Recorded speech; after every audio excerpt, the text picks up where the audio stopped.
My name is Theodora Whitlock. I am 24 years old and in 6 months I will be dead. I know this because Dr. Tell me the Silas truth. Is there Blackwood a showed me the cure? numbers The last book Tuesday. confirms it. The prognosis is Lead grave. poisoning Then what advanced hope is stage. left? We must act My now. liver is destroying This itself cannot from be the ignored. inside You must out. answer. My I hand have done shakes nothing so wrong. badly Your now that I silence can barely condemns hold you. this pen. See how the letters waver.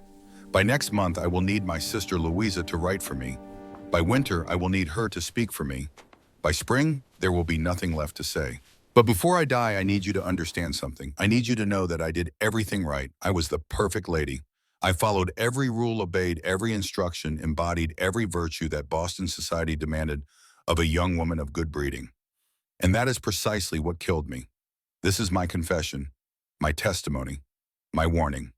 This is the truth about what it meant to be beautiful in the year of our Lord, 1875.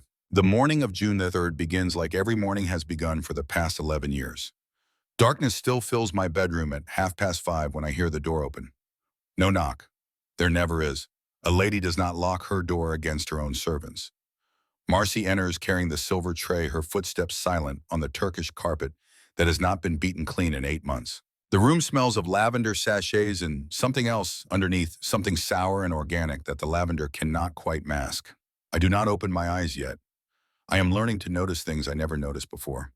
The way the mattress beneath me has a permanent indentation shaped like my body. The way my nightgown sticks to my skin even though the June morning is cool. The way my scalp has itched for so long that I barely register it anymore, like a sound you stop hearing because it never stops. Good morning, Miss Thea. Marcy's voice is soft, tinged with the French accent she has never quite lost despite 12 years in America. She sets the tray on the bedside table. I hear the gentle clink of glass bottles. Now I open my eyes. The ceiling above me is cracked in 17 places. I have counted them many times during sleepless nights when the itching grows too intense to ignore. The wallpaper, once a delicate pattern of roses, has faded to the color of old bone. There is a water stain in the corner, shaped like a hand reaching downward. It has been there for 2 years. I sit up slowly. My corset was loosened last night, but not removed. A lady does not sleep without proper foundation. Garments and the steel bones dig into my ribs as I move. There is a particular spot beneath my left breast where the skin has broken down into a permanent sore. It weeps a clear fluid that stains my chemise. I have learned not to mention this to Mother. Marcy moves to open the heavy velvet curtains. Morning light spills across the room, revealing dust motes dancing in the air. So much dust. It settles on every surface, ground into the carpet, embedded in the curtains, floating in the very air we breathe. The windows have not been opened in 3 months. Mother says fresh air carries miasmas, invisible poisons that cause consumption and fever. Better to breathe our own exhalations, apparently. Better to marinate in our own decay. The tray, Miss. Marcy gestures to the bedside table. I look at what she has brought. Not a basin of water. Never water. That would be dangerous, you see. Cold water can stop the heart, or so Mother insists. Instead, there is a folded linen cloth, slightly damp. Next to it, a small crystal bowl filled with vinegar. And beside that, 3 cut glass bottles of different sizes, each containing a different perfume. This is how a lady of Boston begins her day in the year 1875. I reach for the cloth. Marcy has already dampened it with the vinegar, which fills the air with its sharp, acrid smell. I press it to my face. The vinegar stings. It always stings. It finds every tiny crack in my skin, every place where yesterday's cosmetic application has abraded the surface, and it burns. I count to 30 while holding the cloth against my cheeks, my forehead, my chin. This is what cleanses me. This is what protects me from the dangers of actual water. When I lower the cloth, my face is red and inflamed. By the time I go downstairs for breakfast, the redness will have faded to a becoming pink. By afternoon, it will be hidden beneath a thick layer of chalky whiteness. The powder, Miss. Marcy holds out a porcelain jar. Whitmore and Sons Pearl Complexion Powder, the finest available. $2 per jar, which lasts approximately 2 weeks if one applies it properly. I have been using this powder since I turned 13. That was 11 years ago. I do the mathematics in my head sometimes late at night when I cannot sleep. 26 jars per year, 11 years. 286 jars. $572 spent on this substance that makes me beautiful.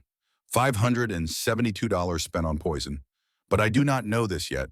Not on this June morning. On this morning, I still believe. I open the jar. The powder inside is soft as silk, white as fresh snow. It smells of roses and something else. something metallic that I have never been able to identify. I dip the rabbit fur puff into the powder and begin to apply it to my face. Slowly, carefully. A thick, even layer that transforms my natural complexion into the pale, ethereal whiteness that marks a lady of refinement. The powder burns slightly as it settles into my pores. I used to complain about this. I was 14, I think, and I told Mother that the powder made my face hurt. She smiled and patted my hand and said, "That means it is working, darling. Beauty requires sacrifice." I believed her. I apply the powder to my neck, my décolletage down to where my chemise begins, then to my hands, my wrists, my forearms.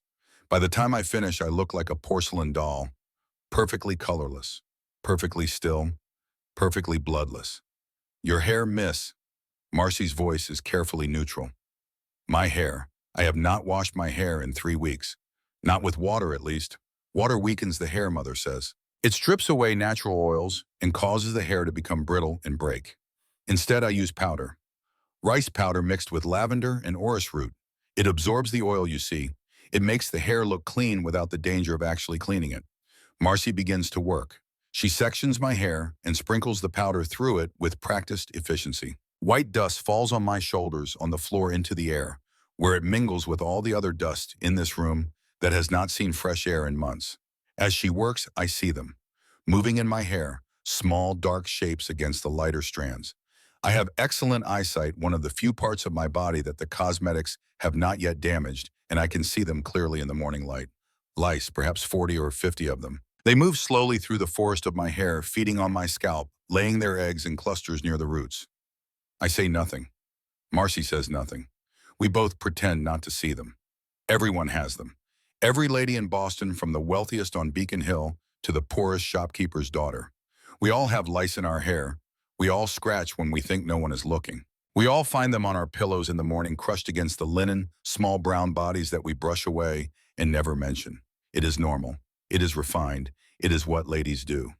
The powder application complete, Marcy begins to dress me. This is a process that will take 45 minutes. First, the chemise. I have been wearing this particular chemise for 9 days. It is made of fine linen, now stiff with sweat and oil, and other secretions that accumulate when fabric presses against skin day after day without being washed. It smells of my body, of the perfume I have been spraying on it, to mask that smell of something faintly rotten that I cannot quite identify. There is a stain near the hem. Menstrual blood from last month. It did not wash out. Not that anyone tried very hard. One does not discuss such things with the laundress. One simply wears the stained chemise and hopes the outer layers hide it. Next, the corset. This is a newer model purchased only 6 months ago. It has 14 steel bones and laces up the back with cotton cord that has worn grooves into Marcy's hands. She pulls. I breathe out. She pulls harder. I grip the bedpost and try not to gasp as my ribs compress, as my internal organs shift upward and inward, as my waist reduces from its natural 24 inches to a fashionable 20 inches. 4 inches.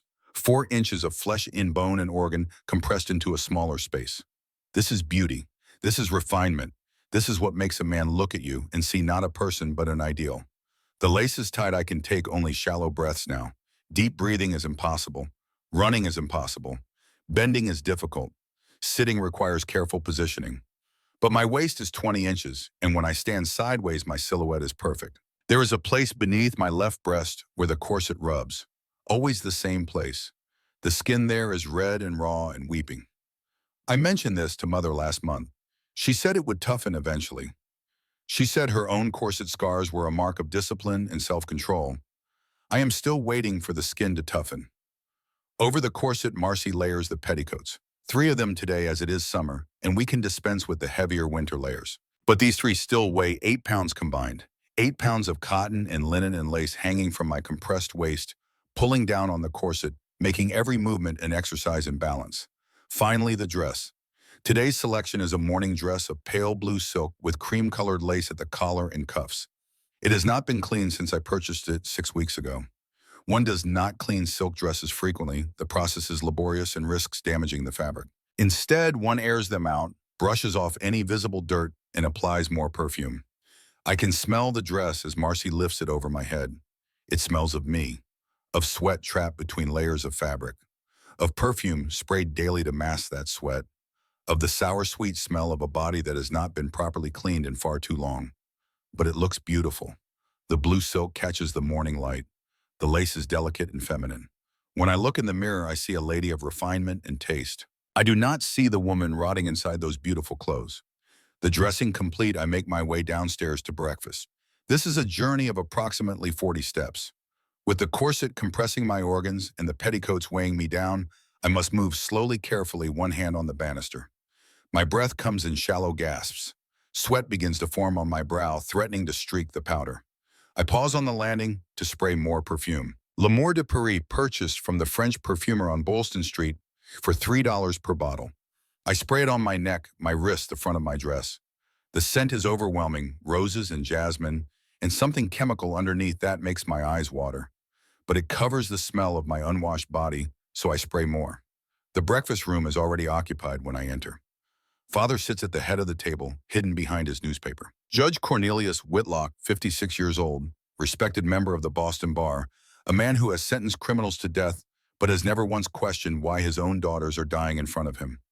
Mother sits to his right. Vivian Whitlock, 51 years old, the perfect lady. She is wearing a morning dress of lavender silk. Her face is ghostly pale beneath its cosmetic mask. Her hands, resting delicately on the tablecloth, tremble slightly. They have trembled for as long as I can remember. I used to think it was simply her nature, that delicate feminine tremor that marks a lady of sensibility. Now I wonder. My sister Louisa sits across from Mother, 16 years old, still more girl than woman, though Mother has been training her for 4 years now in the arts of refinement. Louisa's face is painted the same deathly white as Mother's and mine, but I can see red patches beneath the cosmetic layer where her skin is rebelling against the poison. She is scratching her wrist under the table, trying to be subtle about it. A rash has been spreading there for the past month. Mother says it is nerves. I take my seat. A servant I do not recognize brings coffee in a silver pot. It is weak and bitter, as coffee always is in this house. We cannot have it too strong. Strong coffee overexcites the female constitution. Good morning, Theodora. Mother's voice is carefully modulated, neither too loud nor too soft. A lady's voice should be pleasant to hear, never strident. You look lovely today, though perhaps a bit more powder on your left cheek. I can see a hint of natural color. Natural color is to be avoided at all costs. Natural color suggests health, vitality, vigor, all things that are inappropriate for a lady. A proper lady is pale, delicate, hovering always on the edge of a refined invalidism that proves her sensitivity and breeding. I excuse myself. Retreat to the powder room, apply more Whitmore and Sons pearl complexion, powder to my left cheek. When I return, Mother nods approvingly. We eat in near silence. Weak tea, toast with butter, a soft-boiled egg that I can barely taste through the metallic flavor that has been coating my tongue for the past 6 months. Father reads his newspaper. Mother sips her tea with unsteady fingers. Louisa pushes her egg around her plate, her face slightly green. Are you unwell, Louisa? Mother's voice carries a hint of reproach. No, Mother. Simply not hungry this morning. A lady must maintain her strength.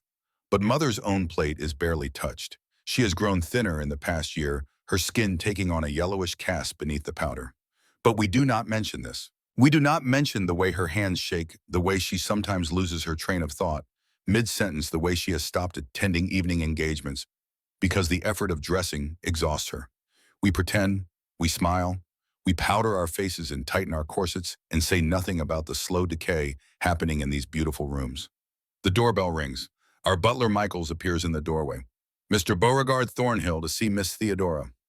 My heart does something complicated in my chest. Beau, he has come to call as he has been calling for the past 3 months. We are not yet engaged, but everyone understands that we will be. It is expected. It is proper. It is what happens when a young lady of good family and a young attorney of good prospects are introduced at the correct social functions and display the correct level of mutual interest. I excuse myself and move to the drawing room where Beau waits. He is handsome in the way that young Boston attorneys are handsome, well-groomed, well-dressed, well-mannered. 29 years old, Harvard educated. From a family almost as old as ours, though, with slightly more money. He takes my hand and bows over it.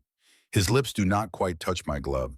As he bends, I see at the slightest wrinkle of his nose, the briefest flicker of something in his eyes. He smells me. Underneath the 3 bottles of perfume I have applied this morning, underneath the powder and the carefully maintained facade, he smells the reality of my unwashed body. My stomach clenches. I pull my hand back slightly. Miss Whitlock. His voice is warm, cultivated. You look as lovely as always. But I heard what I heard. I saw what I saw. That tiny moment of recognition of distaste quickly masked, but undeniable. We sit. We talk. We discuss the weather, the upcoming summer season, the party that the Cabots are hosting next week. His words wash over me like water, meaningless and distant. I am thinking about that wrinkle of his nose. I am thinking about how much perfume I will need to apply tomorrow. I am thinking about whether he notices my hands trembling, whether he can see beneath the cosmetic veneer to the truth underneath. When he leaves, he kisses my hand again. This time I am certain. His breath catches slightly. He pulls away a fraction faster than propriety requires. He knows. He knows what lies beneath the silk and lace and carefully applied powder. He knows, and he is repulsed. But he will marry me anyway, because this is what Boston society does.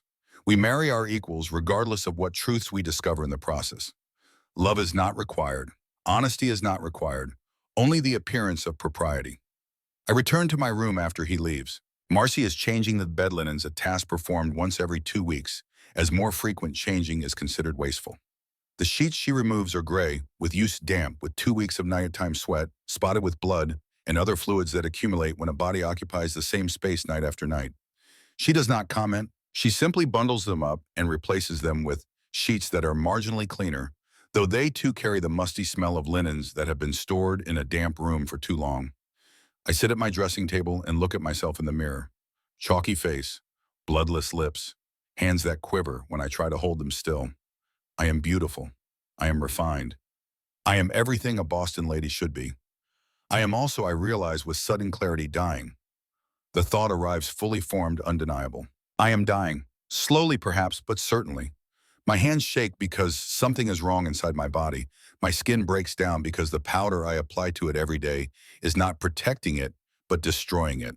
My head aches constantly because I never breathe clean air. My stomach rebels because I am laced so tightly that my organs cannot function properly. I am dying, and everyone around me is dying too. Mother with her trembling hands and yellow skin. Louisa with her spreading rashes and constant fatigue. The ladies I see at church every Sunday growing thinner and paler and more refined with each passing year. We are all dying, and we call it beauty. That afternoon, I attend a tea party at the home of Mrs. Elizabeth Pemberton. This is a regular Thursday occurrence. A dozen ladies of appropriate age and social standing gather to drink weak tea and eat small cakes and discuss absolutely nothing of importance. The Pemberton drawing room is stifling. The windows are closed tight against the June heat, the heavy curtains drawn to protect the carpet from sun damage. 15 women sit in this airless space wearing our corsets and our layers and our powder. The smell is overwhelming. Perfume and sweat and something sour, all mixed together in the trapped air. I count the pale faces around me. Every single woman here is painted the same ghostly white. Every single one is laced tight. Every single one sits with the careful stillness of someone who cannot breathe deeply, who cannot move freely, who exists in a constant state of controlled discomfort. Mrs. Pemberton's daughter, Genevieve, sits next to me. She is 23, engaged to be married in the fall. Her hands shake as she lifts her teacup. I watch the tremor, the way the tea ripples in the delicate china cup, the way she has to concentrate to keep from spilling. "Are you well, Genevieve?" I ask quietly. She smiles. It does not reach her eyes. Simply tired. The preparations for the wedding, you understand. But I see beneath the smile, I see the yellowish tinge to her skin beneath the powder. I see the way she breathes shallowly, carefully, as if deep breathing causes pain. I see the truth that everyone else refuses to acknowledge.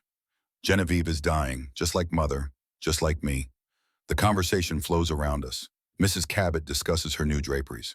Miss Hartwell describes the latest fashion plates from Paris.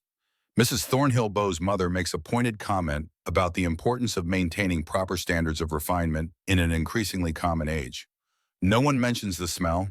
No one mentions the way we all shift carefully in our chairs, trying to find positions that do not make the corset bones dig quite so painfully. No one mentions the powder that cakes in the creases of our necks, the perfume that fails to mask what it is meant to mask, the obvious reality that we are all pretending not to see. This is civilization. This is refinement. This is what separates us from the immigrant women in the North End, the Irish washerwomen, who, it is whispered with great disdain, actually bathe their entire bodies with soap and water. How barbaric, how common, how wonderfully impossibly alive they must be. The thought strikes me with the force of revelation. Those common women, the ones we look down upon, the ones who scrub clothes in great tubs of soapy water and hang them in the sun to dry, they are not dying. They are not yellow-skinned and trembling. They are ruddy and strong and breathing deeply in their unrestricted clothes. We are killing ourselves with refinement, and they are surviving through honest labor. I open my mouth to say this, to speak this truth out loud in the airless drawing room full of dying women.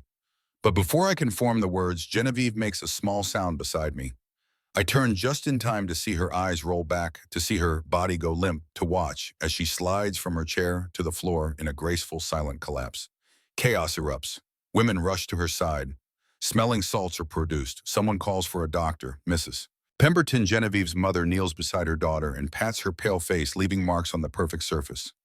I stand apart from the commotion. I watch as they lift Genevieve back into her chair, as they wave the smelling salts under her nose, as she slowly returns to consciousness with a confused, frightened expression. "I am sorry," she whispers. "I do not know what came over me. Perhaps I laced too tightly this morning." Everyone nods sympathetically. This is normal. This is expected. Ladies faint. It is a sign of our delicate constitutions, our refined sensibilities. The fact that Genevieve is the third woman I have seen faint this month alone is not mentioned. The fact that I have never seen an Irish washwoman faint is not discussed. We simply help her sit, offer her weak tea, adjust her corset slightly, and continue with our party as if nothing has happened. I leave early, claiming a headache. This is not a lie. I always have a headache now. The powder, the perfume, the trapped air, they combine to create a constant dull throb behind my eyes that I have learned to ignore the way I ignore the itching of my scalp and the burning of my skin and the pain in my ribs. Marcy helps me undress when I return home. She removes the layers one by one, the dress, the petticoats, the corset, finally loosened enough that I can breathe fully for the first time in 13 hours. I gasp with the relief of it, with the simple pleasure of air filling my lungs completely. "Miss Thea," Marcy says quietly, "you are bleeding again." I look down. She is right. The sore beneath my breast has opened further. Blood and clear fluid have soaked through the chemise, staining it dark. It is nothing. I say, though we both know this is not true. Marcy says nothing. She simply fetches a clean cloth and presses it to the wound. Our eyes meet in the mirror. In hers, I see something I have never seen before. Not pity, not sympathy, something harder, something like anger. "In France," she says, and then stops. "In France, what?" She is silent for a long moment. "Then in France, mademoiselle, even the poorest women bathe. They wash their hair. They use soap. Real soap, not powder, not perfume." I stare at her reflection. That cannot be healthy. Everyone knows water is dangerous. She meets my eyes directly, which servants are not supposed to do. "Is it dangerous, or is that what you have been told?" Before I can answer, before I can process this small rebellion, there is a commotion downstairs. Voices raised, running footsteps. Marcy and I rush to the door. It is Louisa. My 16-year-old sister has collapsed in the hallway unconscious, her powder-white face now showing an alarming flush of red beneath the cosmetic pallor. "Doctor." Silas Blackwood is summoned. He is our family physician, a man of 42 who studied in Edinburgh and returned to Boston with ideas that many of his colleagues consider dangerously progressive. He examines Louisa while Mother and I wait in the hallway, my mother's trembling hands clutched in her lap.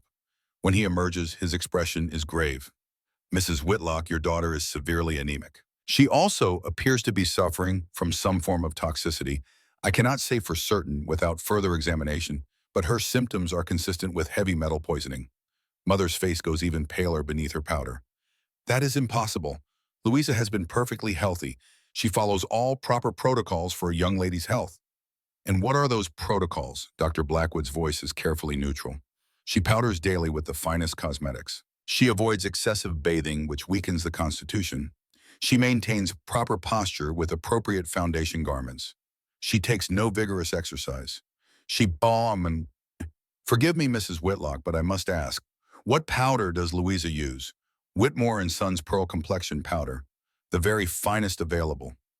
Something shifts in Dr. Blackwood's eyes. "I see. And Miss Theodora uses the same powder.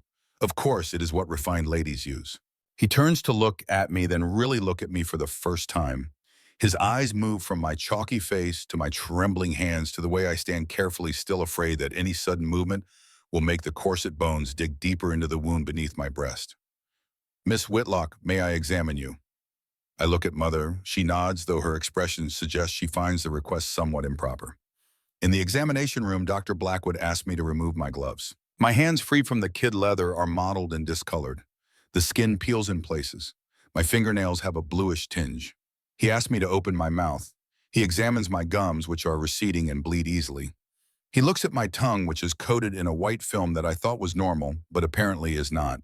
He asks permission to examine the wound beneath my breast. When I show him the weeping sore, his jaw tightens. How long have you been using the Whitmore powder, Miss Whitlock? Since I was 13, 11 years. And you apply it daily? Yes, to my face, neck, décolletage, arms. I see. He is quiet for a long moment. Then he pulls a pamphlet from his medical bag and hands it to me. The title reads, "On the Dangers of Cosmetic Lead, a Medical Warning." I cannot force you to read this, he says. But I can tell you that what you are experiencing, the trembling hands, the skin damage, the persistent metallic taste, the difficulty concentrating, these are all symptoms of lead poisoning. The powder you have been using for 11 years contains lead carbonate. You have been applying poison to your skin every day for more than a decade. The room seems to tilt. That cannot be right. Everyone uses this powder. My mother, my friends, every lady in Boston. Yes, his voice is heavy. Everyone is using it, and everyone is being poisoned by it. I stare at him. He stares back. In his eyes, I see something that terrifies me more than the diagnosis itself. I see certainty. I see knowledge. I see a man who has watched this same scene play out dozens, perhaps hundreds of times before. What about Louisa? I whisper. Louisa has been using the powder for 4 years. Her poisoning is less advanced than yours, but still significant. If she continues using it, he does not finish the sentence. He does not need to. And Mother, your mother's symptoms suggest she has been using lead-based cosmetics for decades.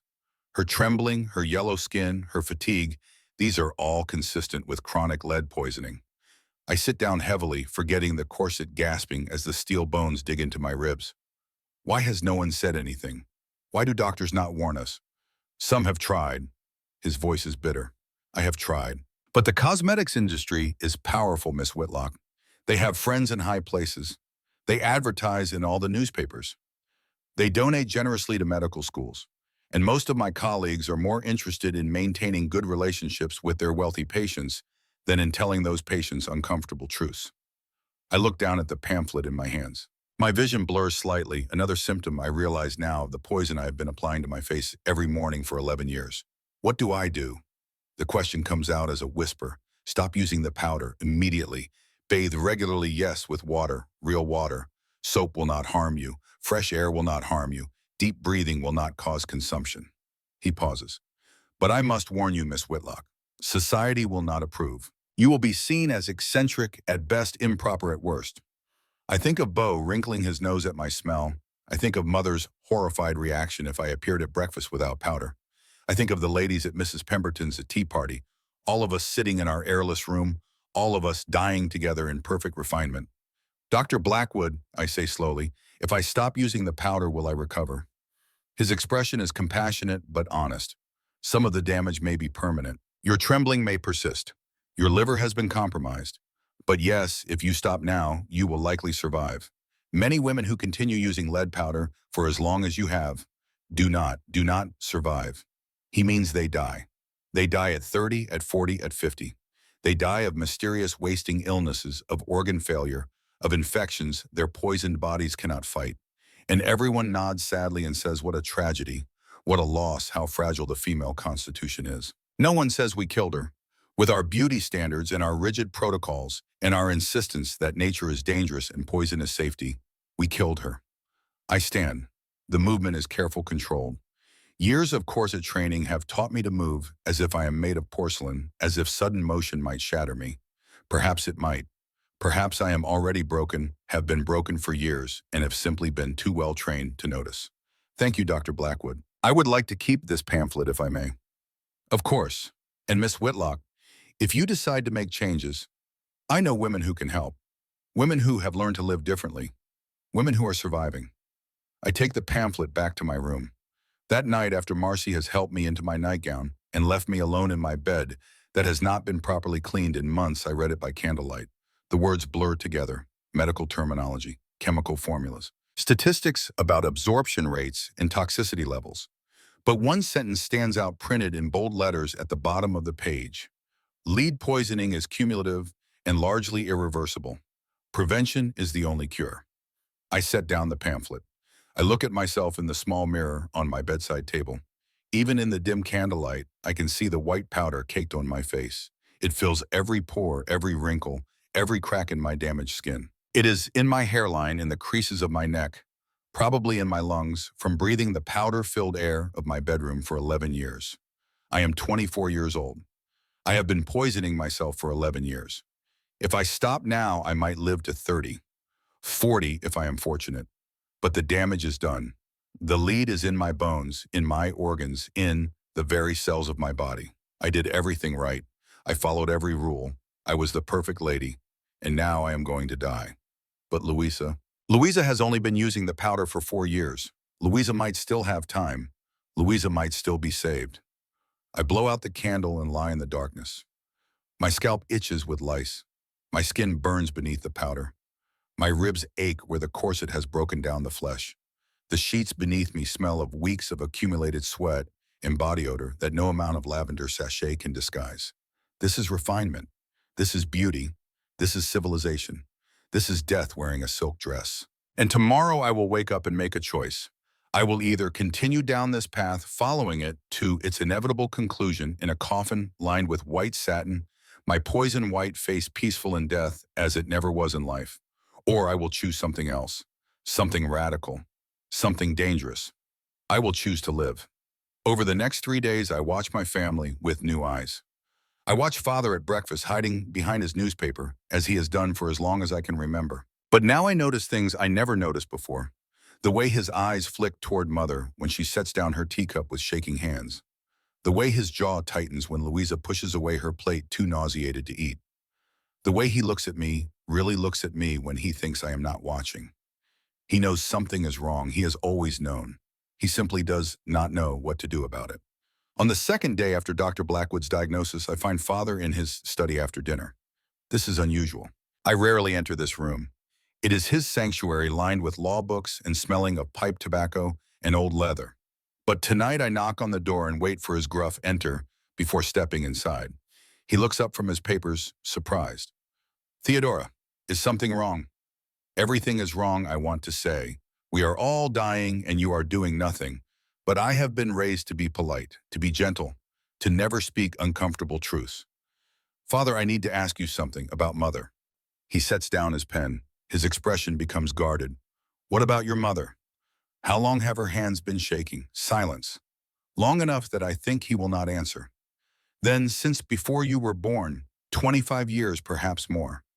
And you never questioned it, never asked why. His face hardens. It is not a husband's place to question feminine matters. Her doctor assured me it was natural nervousness, a delicate constitution. Her doctor was wrong. I pull out Dr. Blackwood's pamphlet and set it on his desk. She is being poisoned. We are all being poisoned by the powder we use, by the protocols we follow, by everything society has told us is proper and safe. Father picks up the pamphlet.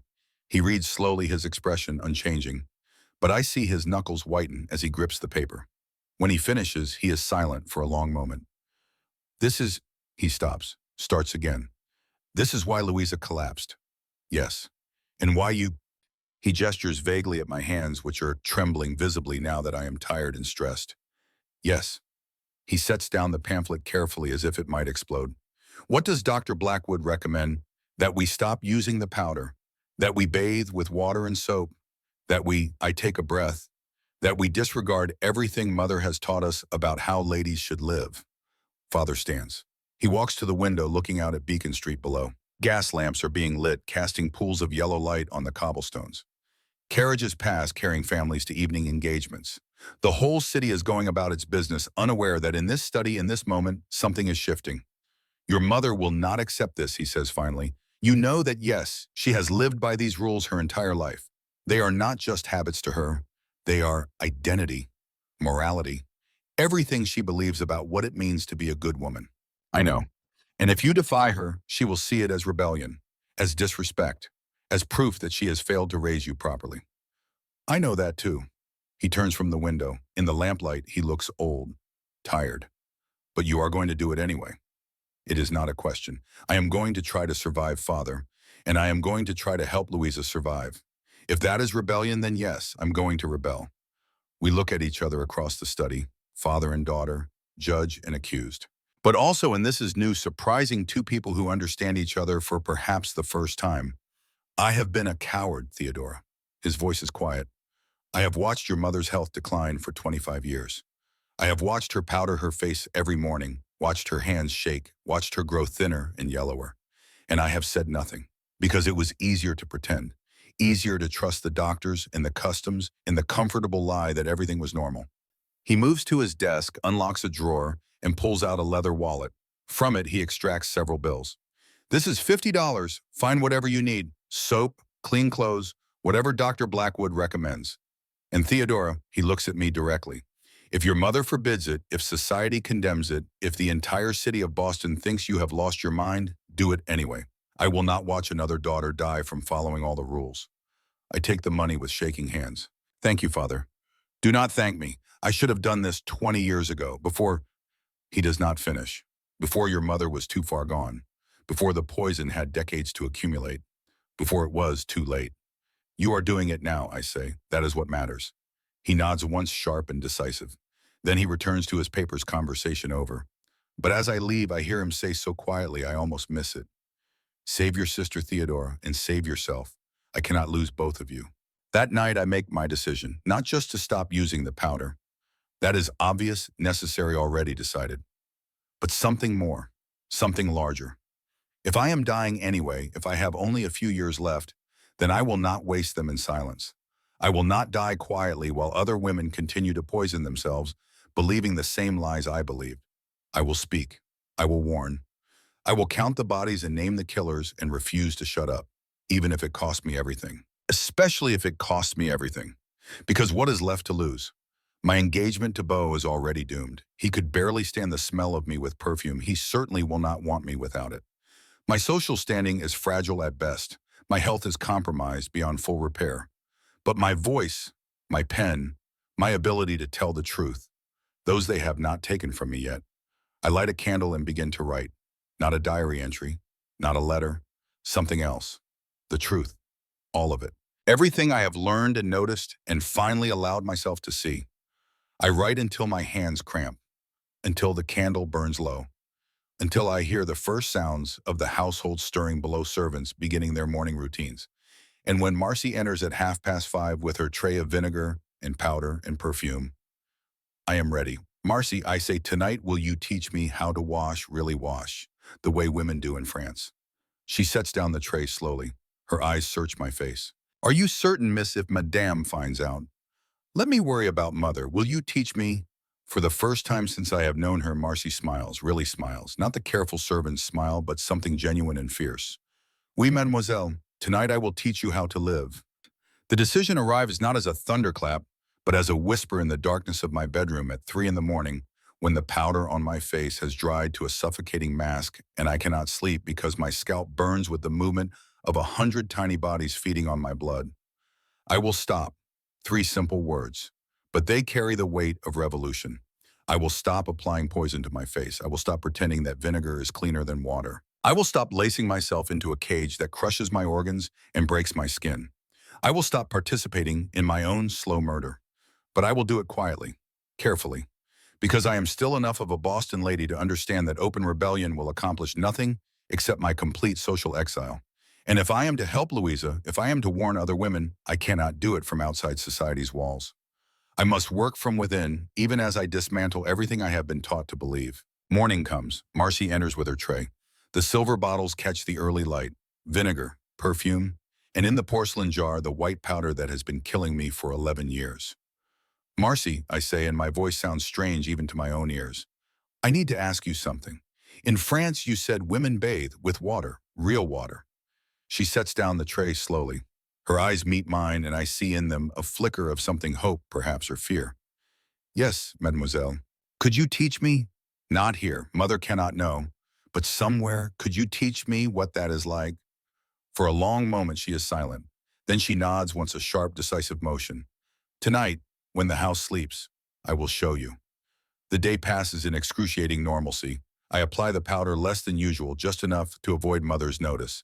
I dress in my layers. I lace the corset, but I instruct Marcy to leave it looser than before, only 2 inches of reduction instead of 4. When she asks why, I simply say that the wound beneath my breast needs room to heal.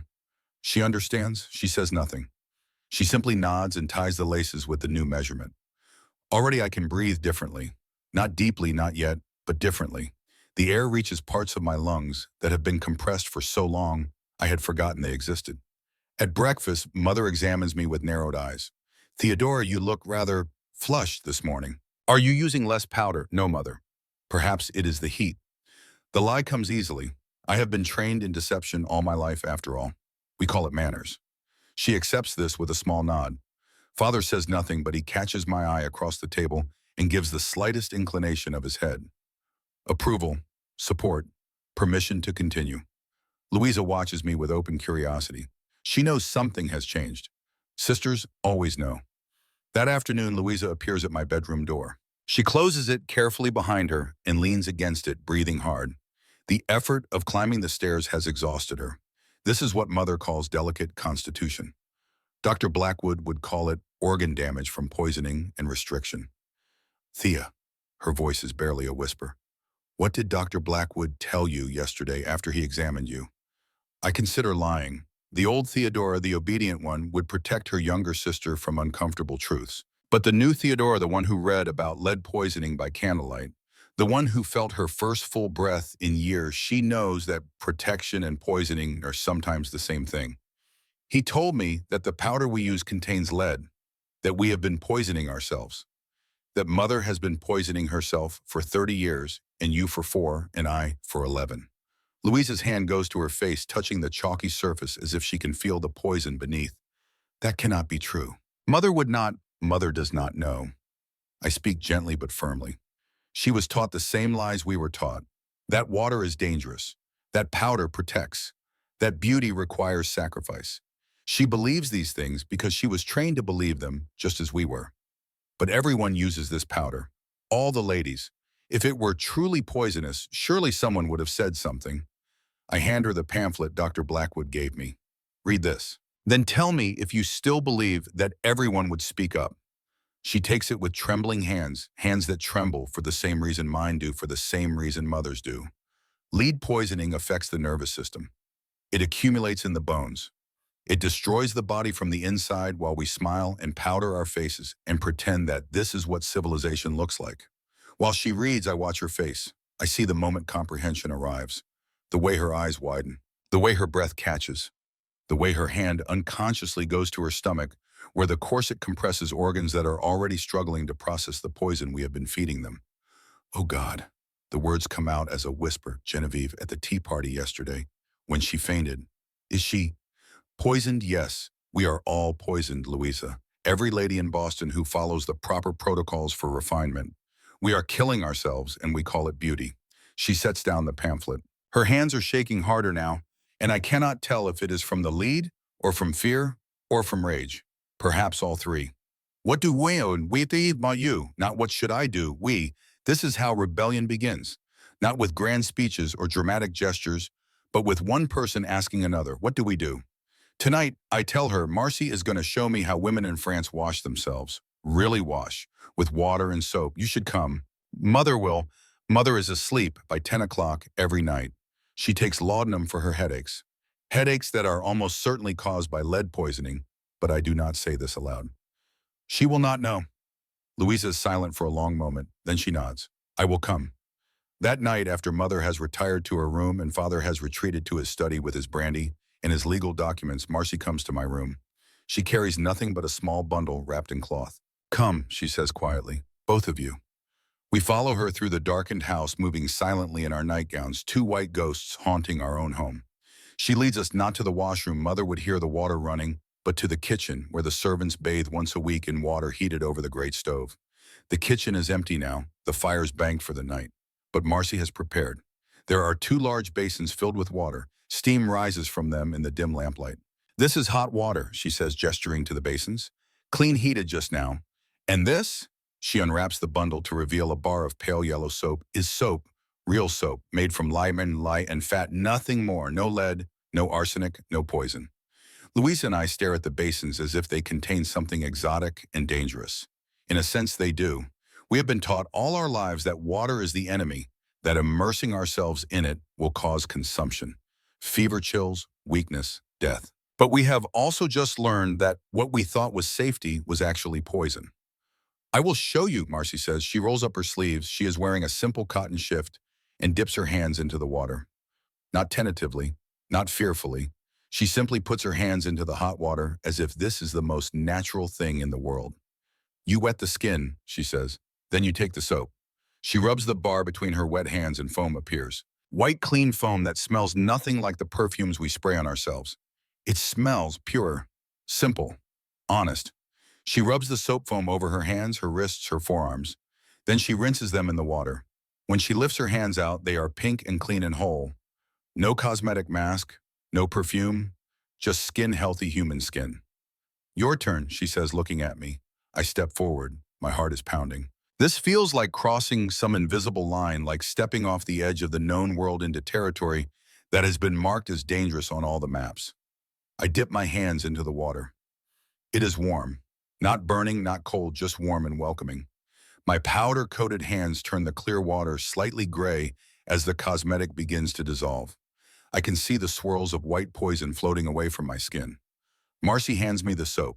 I rub it between my hands as she showed me. The foam forms easily, and I begin to wash. Really wash.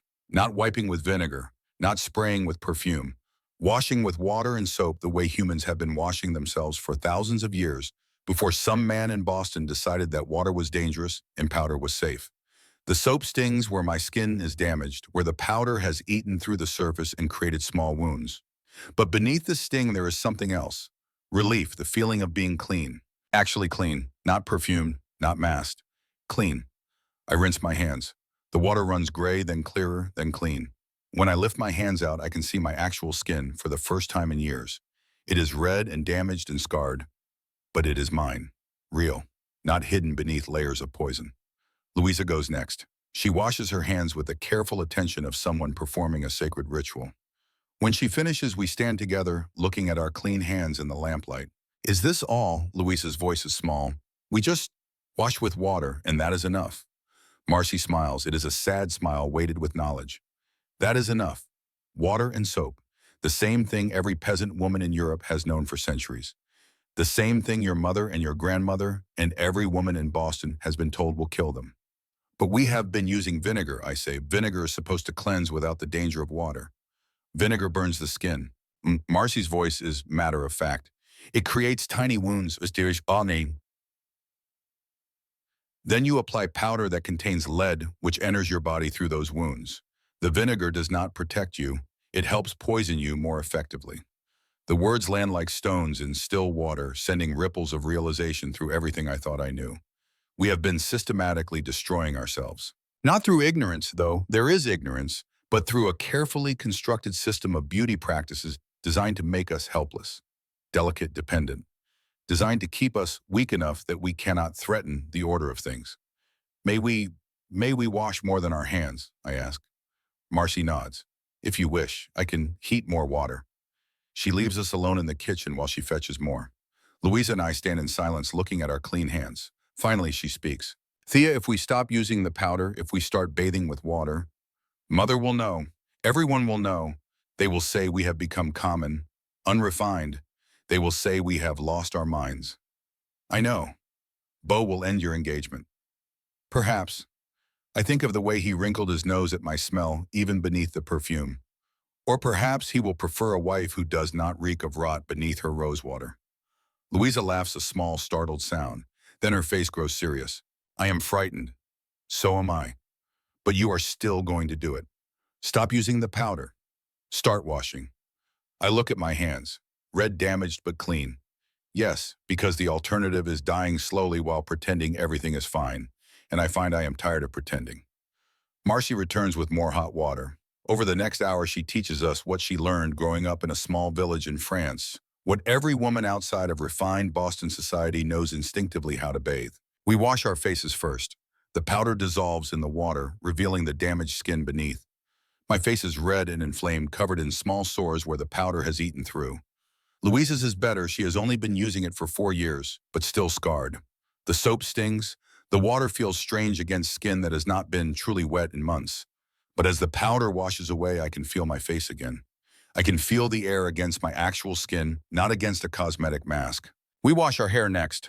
This is a longer process. 11 years of powder have built up in my hair, and it takes multiple washings with soap and water to remove it all. As the powder dissolves, the lice that have been living in my hair wash away too, their small brown bodies floating in the increasingly dirty water. I cry as I wash my hair. Not from pain, though. The soap stings my scalp. I cry because I am washing away years of accumulated filth and calling it refinement. I cry because I am realizing how much I have been trained to ignore, to pretend not to see, to accept as normal.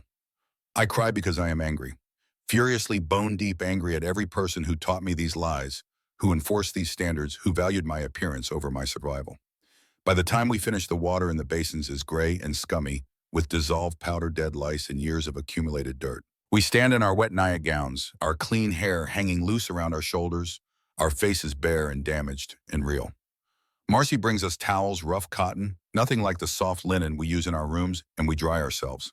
She has also brought clean nightgowns, ones that have actually been washed, that smell of soap and sunshine, instead of sweat and perfume. "How do you feel?" she asks. I take inventory. My skin burns where the soap has touched damaged flesh. My head feels light with the weight of powder-caked hair. My face feels naked and vulnerable. But I can breathe, fully, deeply, without the taste of powder in my mouth. And for the first time in years, I do not itch. I feel clean, I say wonderingly. Actually clean. Not perfumed, not masked. Clean. Louisa nods agreement. She is touching her hair, running her fingers through the clean strands. It is so soft. I had forgotten hair could be soft. We return to our rooms before dawn. Marcy helps me into bed sheets that still smell of weeks of use, but tomorrow I will ask her to change them, and I lie in the darkness, staring at the ceiling. My face burns. My scalp burns. Every place the soap touched protests against this new treatment. My body has grown so accustomed to poison that cleanliness feels like the attack. But beneath the burning, I feel something else. Hope, perhaps, or possibility. The first stirring of the thought that maybe, just maybe, I do not have to die at 30 from following all the rules. Sleep comes more easily than it has in months. Morning brings consequences. I wake to Marcy's usual entrance, but this time she stops short when she sees me. My face, unpowdered, shows every bit of damage the lead has caused. Red, inflamed, covered in sores. My hair, clean for the first time in weeks, lies soft against the pillow instead of stiff with powder. "What shall I do, miss?" Her voice is carefully neutral. "Your mother will expect." "Apply the powder," I say, "just enough to pass inspection, but loosely. And Marcy, from now on I will be washing every night, with water and soap, every night." She nods. Understanding passes between us, woman to woman, servant to mistress, but also human to human. We are conspirators now, sisters in rebellion. She applies the powder lightly, just enough to create the appearance of normalcy. I can still feel my skin beneath it, can still breathe without tasting lead. It is a compromise, and I hate it, but I am not yet brave enough for full revolution. At breakfast, Mother examines me critically. "You look different this morning, Theodora. I cannot quite place it." "Perhaps I slept better, Mother." She accepts this, returning to her tea, but I catch Father watching me over his newspaper. His eyes linger on my less powdered face, on the way I sit straighter without the corset laced quite so tightly. He says nothing, but something flickers in his expression. Recognition and approval. Beau calls that afternoon. I receive him in the drawing room, wearing less powder than usual. My corset looser, my hair washed clean the night before, and smelling of soap instead of rice powder and lice. He takes my hand, bows over it, and then I see it clearly. This time he inhales. Not the wrinkle of disgust I saw before. Something different. Confusion, perhaps. "Miss Whitlock, you seem different today." Different how, Mr. Thornhill? He struggles to articulate it. More, I cannot say exactly, but something has changed. Perhaps I am simply in better health. The words carry a challenge I did not know I was capable of issuing. His eyes narrow slightly. "We are playing some game now, the rules of which neither of us fully understands. Health is admirable, of course, though I hope you are not adopting any eccentric habits. Boston society values consistency, reliability, traditional feminine virtues.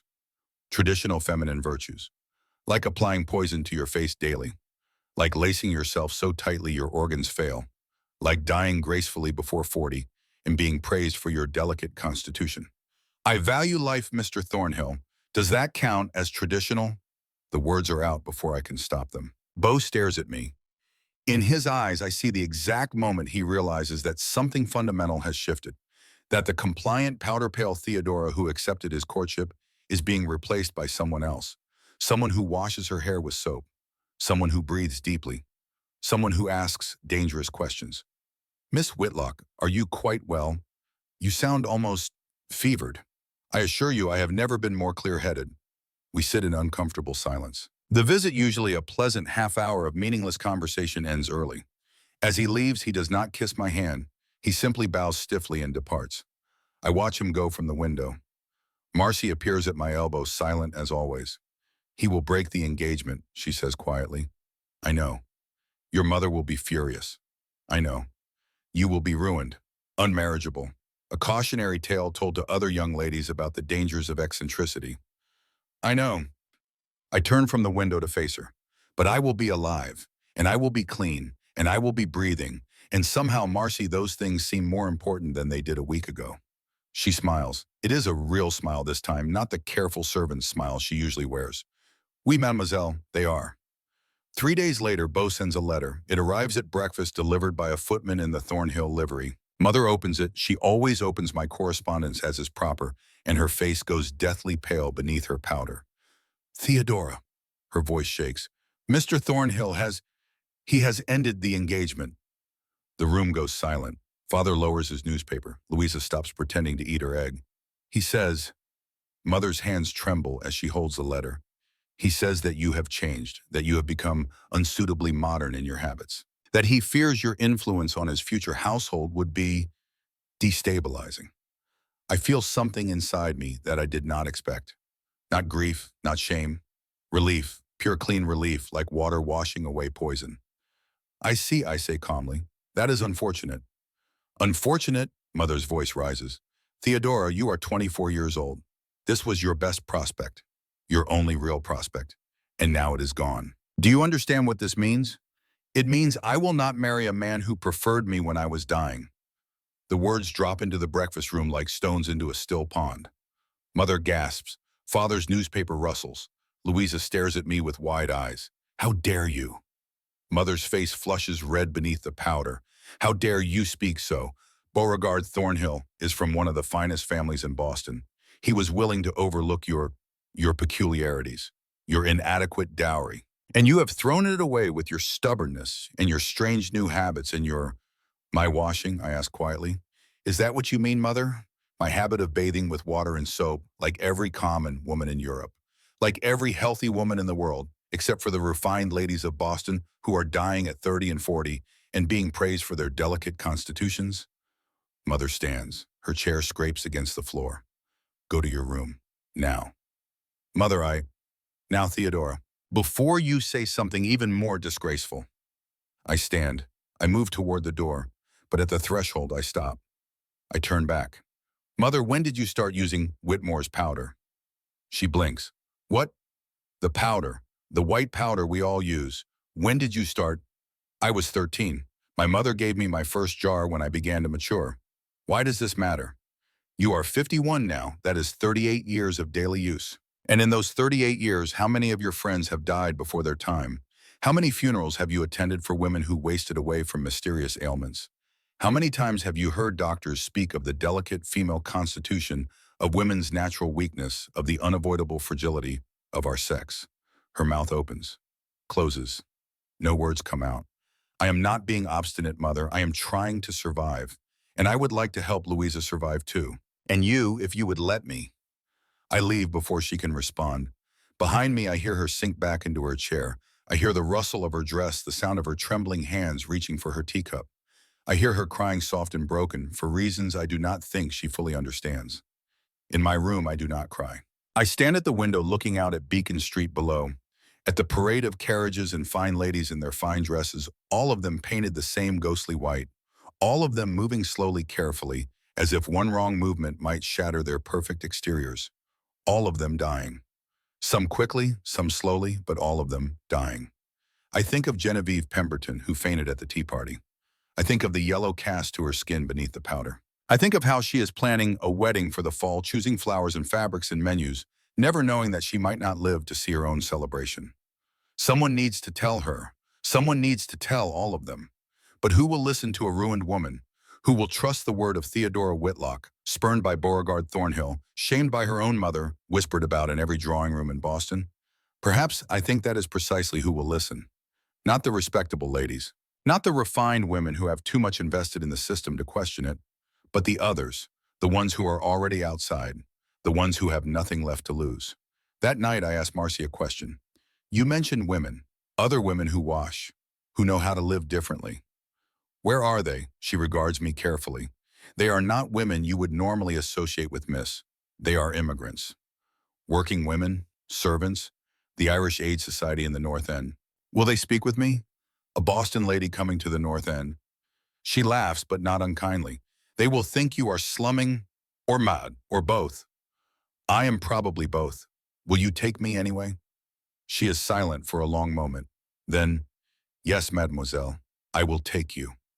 2 nights later, after mother has taken her laudanum and father has retreated to his study, Marcy and I slip out of the house. We take no carriage. We wear plain dresses, ones that will not mark us immediately as women from Beacon Hill. I have washed my face clean of powder, and in the gaslight I look like what I am, a woman whose skin has been damaged by years of poison, who is trying desperately to heal. We walk through streets I have never walked before, past tenements where entire families live in spaces smaller than my bedroom, past shops that stay open late selling goods to people who work 12 hours a day and have no servants to shop for them, past women who walk alone, unescorted, their faces bare of powder, their bodies moving freely in dresses without corsets. They look alive, tired perhaps, worn by labor, but alive, not delicate, not fragile, not hovering on the edge of decorative invalidism. Alive. Marcy leads me to a building in the North End. It is not elegant. The paint is peeling. The stairs creak. But through the windows I can see light and hear voices. Women's voices speaking in accents I barely recognize. Irish, Italian, German. The languages of immigrants, of people Boston society considers beneath notice.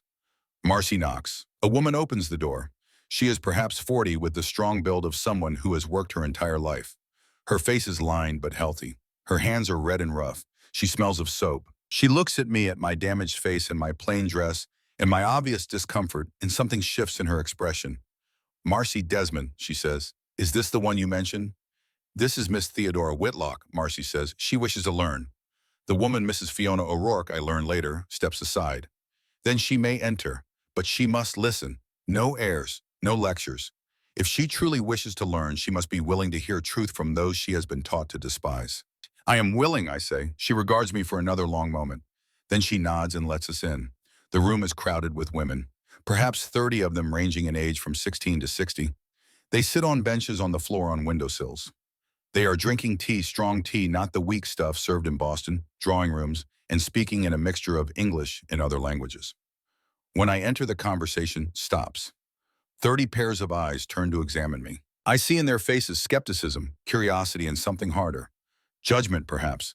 The knowledge that women like me have looked down on women like them for all their bemights. This is Theodora Whitlock, Mrs. O'Rourke says. She comes to learn about washing, about living without powder and perfume and corsets, about staying alive. Someone laughs. It is not a kind laugh. Why should we teach her? A young woman stands. She is perhaps my age, with dark hair and green eyes. Why should we share what we know with someone who has spent her life thinking we are filth? Because I say, and my voice surprises me with its steadiness, you are right, I have thought that. I was taught to think that. I was taught that you were common, dirty, unrefined, and I was taught that I was clean, refined, virtuous. But I have just learned that I have been poisoning myself for 11 years, that my mother is dying from 38 years of poisoning, that everything I was taught about cleanliness was a lie designed to keep me weak and dependent and dying young. I step further into the room. You do not owe me your knowledge. You do not owe me anything. But if you are willing to teach me, I am willing to learn. And more than that, I am willing to use what I learned to teach other women, the ones who are still trapped in the same lies I believed. The young woman with green eyes stares at me. And they will listen to you, those refined ladies. They will believe a woman who has been cast out for washing her face. I do not know, I admit, but I have to try, because my sister is 16 and she has been using poison powder for 4 years, and if I do nothing, she will die before she is 30, and I cannot let that happen. Silence. Then Mrs. O'Rourke speaks.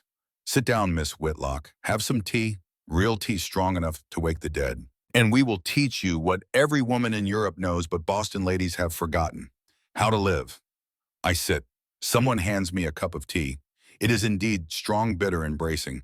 I drink it without sugar, without cream, feeling it burn all the way down. And then I listen. They teach me everything. How to make soap from leavery and fat. How to wash clothes properly in hot water, with real soap hanging them in sunlight to dry. How to clean a home without poisoning everyone in it. How to manage monthly courses without infection. How to eat food that nourishes rather than weakens. How to breathe. How to move. How to exist in a body without constantly trying to compress it, hide it, apologize for it. They teach me about the secret practices I discovered on my own. The urine facial wash. Yes, some desperate women do this, believing old wives' tales about its purifying properties. The ash used as deodorant in shoes, creating a paste of sweat and soot that breeds infection. The onion placed under the pillow, supposedly to draw out bad breath, but actually doing nothing except making the room reek. These are not refinement, Mrs. O'Rourke says. These are desperation. When women are forbidden to use water, they turn to anything else. Urine, ash, vinegar, anything except the one thing that actually works: soap and water. She tells me about the hair burning ritual. I have seen it, she says grimly. Women holding their daughter's hair over candle flames trying to kill lice. Sometimes the hair catches fire. I treated a girl last year with burns across half her scalp. Her mother was trying to make her clean for her debut. Instead, she scarred her for life. They teach me how to truly care for hair without powder. Weekly washing with soap, combing with a clean comb, sunlight and air. Simple, effective, nothing mysterious or dangerous about it. They teach me about undergarments. Drawers are not indecent, one woman says firmly.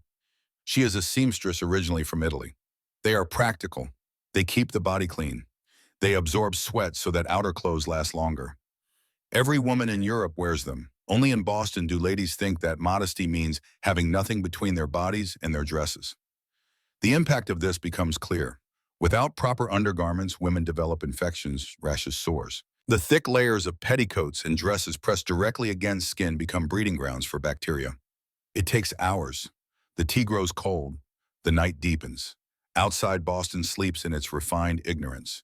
But in this room, in this crowded, peeling common room, I am learning truths that may save my life. Finally, as dawn approaches, Mrs. O'Rourke speaks to me directly. Miss Whitlock, you understand what will happen if you pursue this path. You have already lost your engagement. You will lose more. Friends will shun you. Your mother may cast you out entirely. Boston society will call you mad, vulgar, a cautionary tale. I understand. And you will do it anyway. I think of Louisa's face as she washed her hair for the first time. I think of the clean feeling of my skin without powder. I think of breathing deeply, of sleeping without itching, of the possibility, just the possibility of seeing 30 years old. Yes, I say, I will do it anyway. She nods slowly. Then we will help you, not because we owe you anything, but because every woman who escapes that poison trap is a victory. And because perhaps, just perhaps, you can reach women we cannot. I will try. Try hard, Miss Whitlock, because I have buried too many women who died from beauty. I would rather see them live in disgrace than die in refinement. Marcy and I walk home through the pre-dawn streets. My head is full of new knowledge. My hands carry out a packaged soap, real soap made by the women of the Irish Aid Society. A gift, an investment in my survival. We slip back into the house as the first light breaks over Boston. In my room, I hide the soap in my wardrobe wrapped in plain cotton, where Mother will never think to look. Then I sit at my writing desk and begin to write. Not a diary entry, not a letter, something else. A pamphlet, a warning, a guide.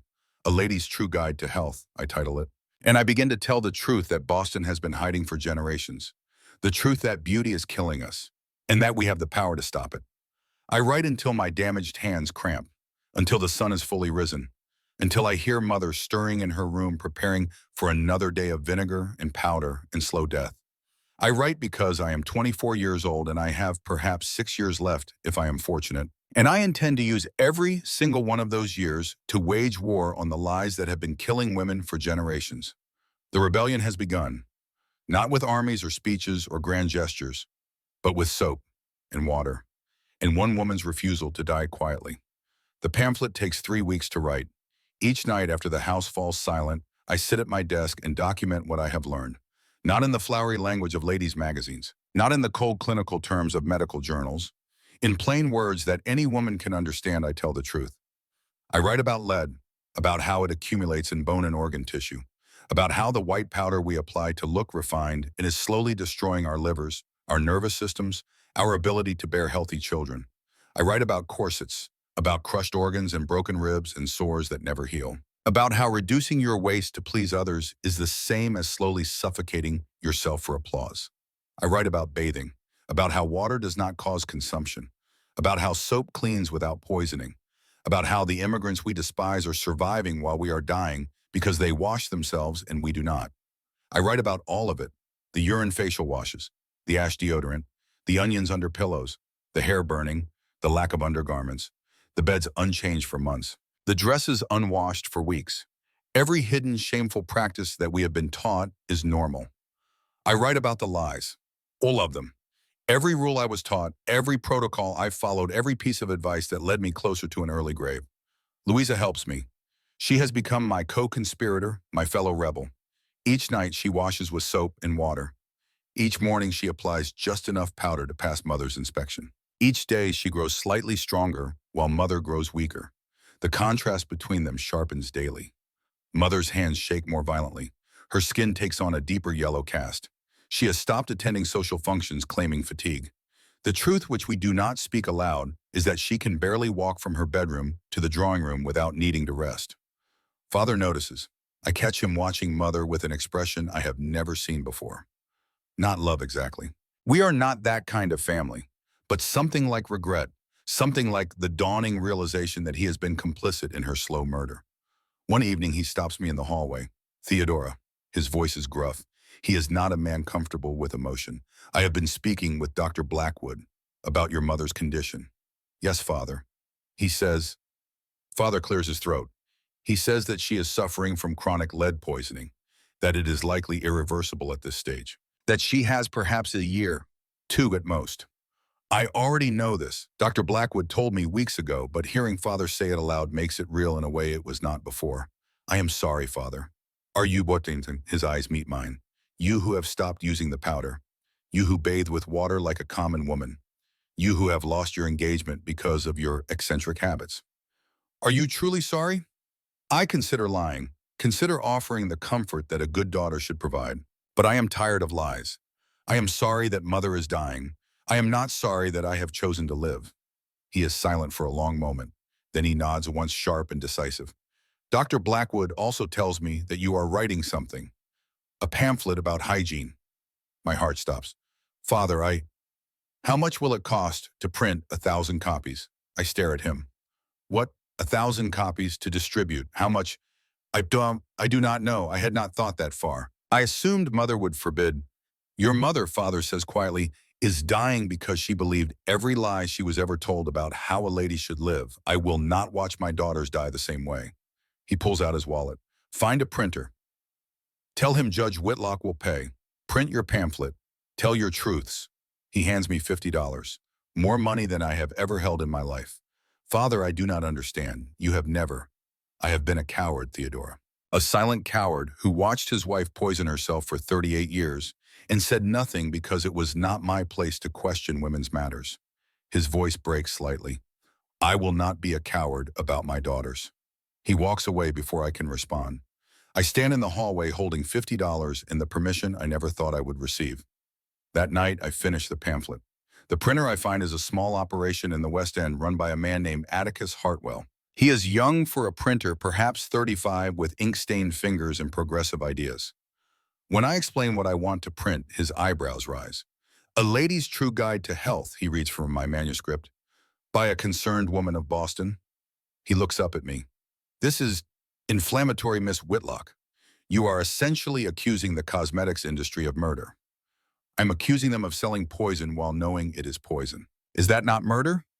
Legally, that would be difficult to prove. Morally, he smiles, I believe you are absolutely correct, and I will print your pamphlet. But I must warn you, there will be consequences. The cosmetics manufacturers have deep pockets and powerful friends. I understand. Do you? Because once this is distributed, once women start reading it and questioning what they have been taught, you will become a target, not just socially, financially, perhaps even legally. I think of Mother upstairs, hands trembling, skin yellowing, dying by inches in her refined bedroom. I think of Louisa, 16 years old and finally starting to heal now that she has stopped poisoning herself. I think of Genevieve Pemberton and all the other women I have seen faint, sick, and waste away while everyone nodded and spoke of delicate constitutions. Print it, I say he does. 1,000 copies of A Lady's True Guide to Health, 16 pages, plain paper, simple binding. Nothing elegant or refined. Just truth printed in black ink on white paper. The first 100 copies I distribute myself. I leave them in churches, in libraries, on benches in public gardens. I slip them into the hands of women that I pass on the street murmuring, for your health, please read. Some women crumple them immediately offended by the very suggestion that their beauty practices might be harmful. But others clutch the pamphlets tightly. Others look at me with eyes that hold recognition. The recognition of symptoms they have been experiencing but never had words for. The recognition of truth they have suspected but never dared speak aloud. Within a week, the pamphlets are circulating through Boston. Within 2 weeks, I start receiving letters. Some are angry. How dare you suggest that refined ladies are harming themselves? You are clearly deranged. I will pray for your poor diseased mind. My daughter will never read your filth. But others break my heart and fill me with hope in equal measure. Thank you for writing this. I have been sick for years, and doctors told me it was natural female weakness. Now I understand it is poison. I have stopped using the powder. Already I feel better. I am 17 years old. My mother gave me Whitmore's powder for my birthday. After reading your pamphlet, I threw it away. She was furious. I do not care. I want to live to see 25. My sister died last year at age 28. The doctor said it was heart failure, but she had all the symptoms you describe. Lead poisoning. She was murdered by beauty standards, and we never knew. I read every letter. I keep them in a box under my bed. Evidence, testimony, proof that I am not alone in this revelation. The Irish Aid Society helps me distribute more copies. Marcy takes stacks to her friends in service. They leave them in the houses where they work, slipping them into mistresses' rooms when no one is watching. Subversion from below. Revolution in the servants' quarters. By the 4th week, something shifts. The Boston Ladies Journal, a magazine I have read faithfully for years, publishes an editorial. A dangerous pamphlet is circulating among impressionable young women.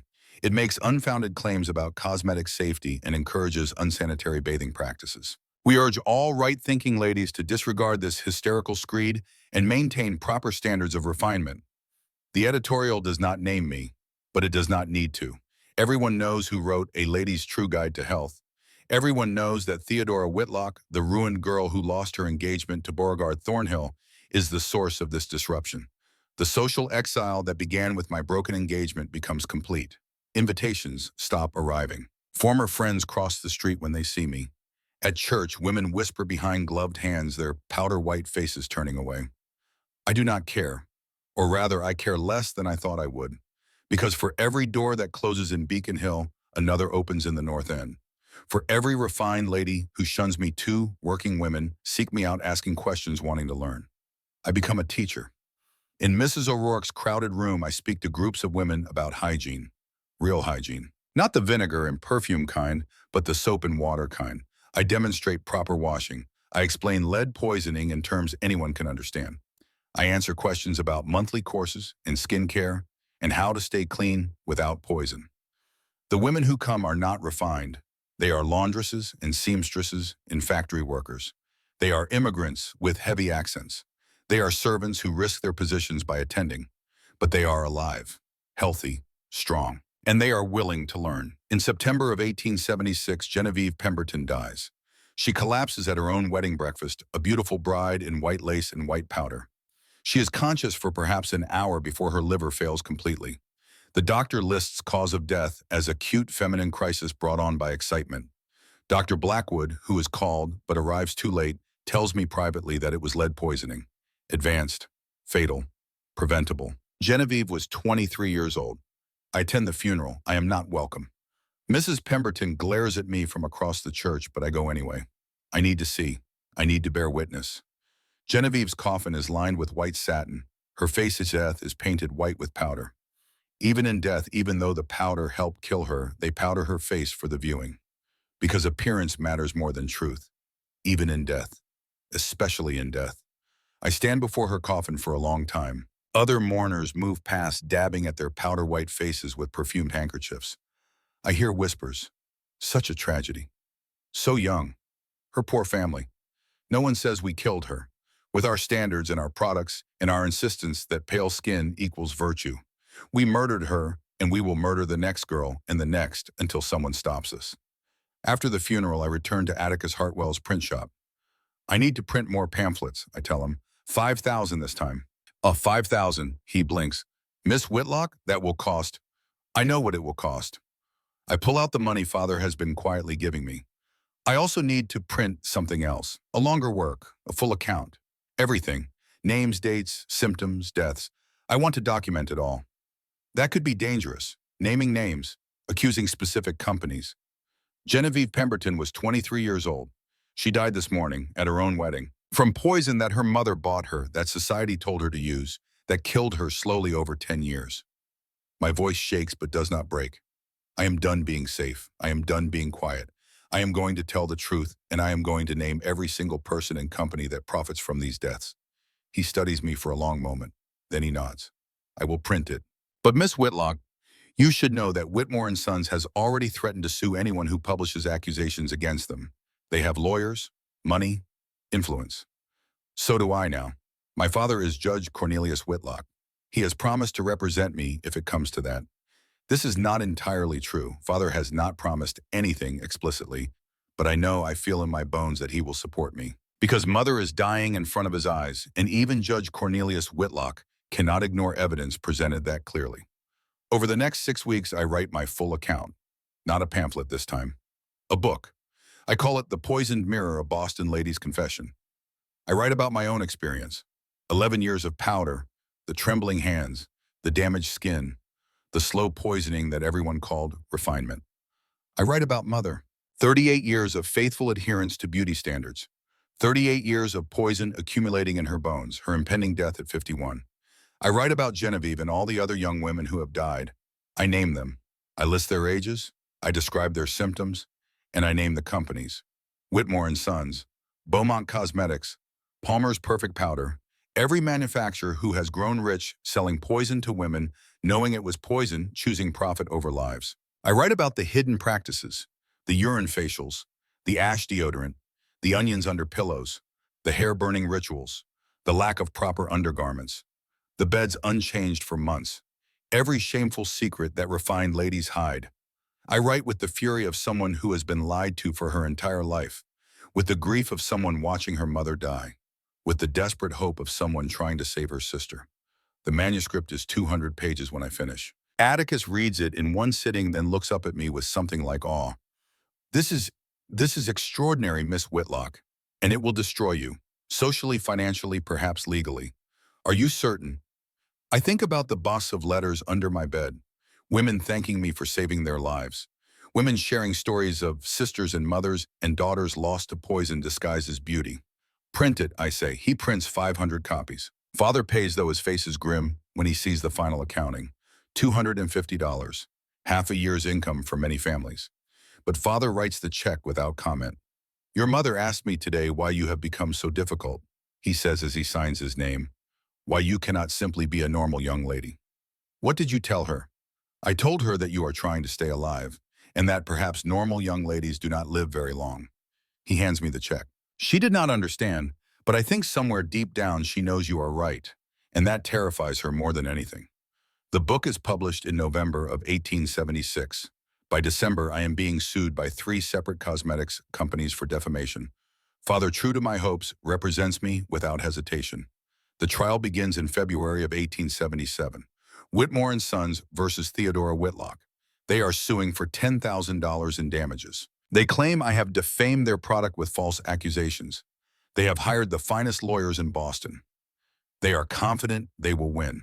They have not counted on Judge Cornelius Whitlock, or on Dr. Silas Blackwood, Or on the 200 women who arrive at the courthouse on the first day of trial, many of them carrying copies of my book, all of them willing to testify about what the powder has done to them. The courtroom is packed, every seat filled, women standing in the aisles. The judge, not Father as he is representing me, but Judge Samuel Harrison, a man of 60 who has known Father for 30 years, looks at the crowd with undisguised surprise. The lawyers for Whitmore and Sons open with confidence. Your Honor, this is a simple case of defamation. Miss Whitlock has published lies about our client's product causing significant financial harm. We ask for damages and a court order preventing further publication of her libelous material. Father stands. Your Honor, truth is an absolute defense to defamation. We intend to prove that every word Miss Whitlock wrote is accurate, that Whitmore's pearl complexion powder contains lead carbonate in concentrations sufficient to cause chronic poisoning, that the company has known this for years, and that they have chosen to continue selling a lethal product because it is profitable. The Whitmore lawyers object. The judge overrules. I am interested to hear this evidence, Mr. Whitlock. Proceed. Doctor. Blackwood takes the stand first. He brings with him a leather satchel filled with documentation, medical records, autopsy reports, chemical analyses of Whitmore's powder showing 72% lead carbonate content. He testifies for 3 hours. His voice never wavers. He presents case after case of women poisoned by cosmetics. He explains lead toxicity in clear, devastating terms. The Whitmore lawyers try to discredit him. Doctor. Blackwood, is it not true that you are known among your colleagues as having radical views on hygiene? If you mean that I believe women should wash with soap and water rather than poison themselves with lead, then yes, I am radical. Laughter ripples through the courtroom. The judge does not silence it. Next, Father calls me to the stand. I have dressed carefully for this moment. No powder, no perfume. My face shows all this damage the lead has done, the red patches, the scars, the premature aging. My hands tremble visibly as I place them on the Bible to swear my oath. I tell my story. 11 years of daily powder use, the symptoms, the diagnosis, the realization that I had been poisoning myself while believing I was beautifying myself. I show the jury my hands. I explain the tremor. I describe the metallic taste that never leaves my mouth, the headaches that never fully fade, the knowledge that I have perhaps 5 years left if I am fortunate. I am 25 years old, I say to the jury. 12 men, all middle-aged or older, all of them with wives, daughters, sisters. I should have my entire life ahead of me. Instead, I have 5 years, perhaps less, because I trusted Whitmore and Sons when they told me their powder was safe, when they told me it would make me beautiful, when they failed to mention it would also kill me. The courtroom is silent. Then Father presents the evidence that wins the case. Internal company memos from Whitmore and Sons, obtained through means I do not ask about. Documents proving that the company knew about lead toxicity as early as 1868, that they calculated the cost of reformulating their product versus the cost of settling lawsuits from deaths, that they chose to continue using lead because it was cheaper to pay grieving families than to change their formula. The Whitmore lawyers scramble. They object. They claim the documents are forgeries. But Father has certified copies. He has handwriting analysis. He has testimony from a former Whitmore employee who confirms their authenticity. The trial lasts 6 days. On the 7th day, the jury deliberates for less than 2 hours. They find for me.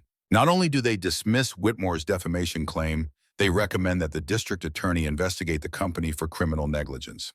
More than that, Judge Harrison makes a statement from the bench that newspapers will quote for weeks. I have sat on this bench for 20 years. I have presided over murders and robberies and every form of crime.